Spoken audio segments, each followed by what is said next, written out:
remove the cover on the 50-50 side of the beam splitter.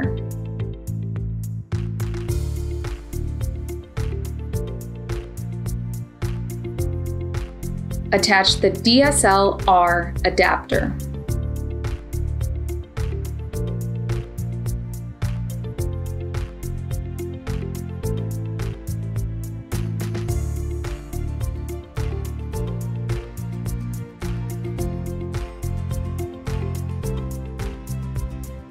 Match the red dot on your DSLR camera to the red dot on the adapter. Secure it in place with a twist.